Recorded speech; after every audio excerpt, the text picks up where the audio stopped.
Bonjour Céline. Bonjour Nathalie. Notre village du Luc était autrefois rayonnant et attirait toute la population du bassin. Comment aujourd'hui peut-on retrouver cette dynamique et redonner un centre-ville historique vivant? Eh bien, lorsque vous vous promenez dans le centre-ville, vous pouvez constater l'insalubrité. L'insalubrité qui est notable et dans laquelle vivent des familles entières. C'est inadmissible, inconcevable. Et par ailleurs, notre centre-ville est inondé tous les 4 ans par des catastrophes naturelles maintenant. En tout cas, nous en avons eu 2, une en 2010, une en 2014, sans compter celles qui ne sont pas déclarées catastrophes naturelles. Donc pour commencer, imaginer rénover notre centre-ville et redorer le blason de sa vie économique, il faut tout d'abord rénover, réhabiliter l'habitat et les constructions, et surtout le protéger des crues centenaires et des pluies exceptionnelles.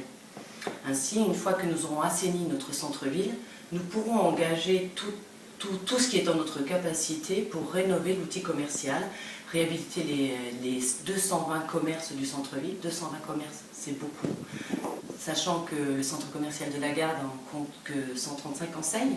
Donc on peut devenir un centre-ville attractif à la condition que nous agissions dans l'ordre des choses. Alors justement, nous avons perdu nos chers commerces de proximité, l'épicerie, la fromagerie, la poissonnerie. Que peut-on faire pour retrouver cette dynamique économique? En effet, tous ces métiers de bouche ont quitté le centre-ville. Une raison, elle est très simple. Elles ont préféré investir les centres commerciaux, les supermarchés, les hypermarchés. Et donc, ces outils-là ont cannibalisé les métiers de bouche. Donc, il nous faut recréer dans notre centre-ville un outil qui n'existe pas aujourd'hui, qui est le marché couvert, de façon à retrouver une permanence quotidienne au centre-ville des métiers de bouche qui manquent considérablement au centre-ville. C'est une locomotive qui fera évidemment revenir l'ensemble des habitants au centre-ville.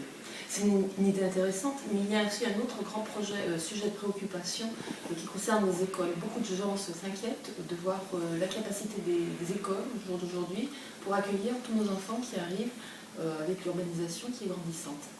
Quelles sont les solutions? Alors, après avoir étudié le budget très attentivement, puisque nos équipes concurrentes pensent, elles, seulement agrandir les écoles existantes, notamment René Char, sachant que René Char compte déjà 15 classes. 15 classes semble être le seuil maximal que tous les professionnels nous conseillent. Au-delà, le confort éducatif n'est pas respecté.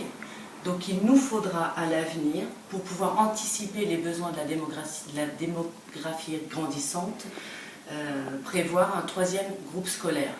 Alors on n'est pas obligé de le réaliser en une seule phase, on peut le trancher de façon à accueillir dans l'immédiat les 6 classes prévues en 2015, et ensuite aussi les classes de l'école Jean Jaurès qui devra être rénovée et réhabilitée au titre des établissements recevant du public. Et ensuite, au fur et à mesure du temps, compléter cette école jusqu'à atteindre le seuil maximal acceptable pour nos enfants qui est de 15 classes. Alors aujourd'hui, on ne sait pas précisément où est-ce que nous allons l'installer. Nous avons plusieurs solutions. Il nous faut étudier la carte scolaire. Et l'intelligence voudrait que nous sollicitions l'avis du Canet des morts pour ensemble voir une carte scolaire qui serait cohérente vis-à-vis de la conurbation.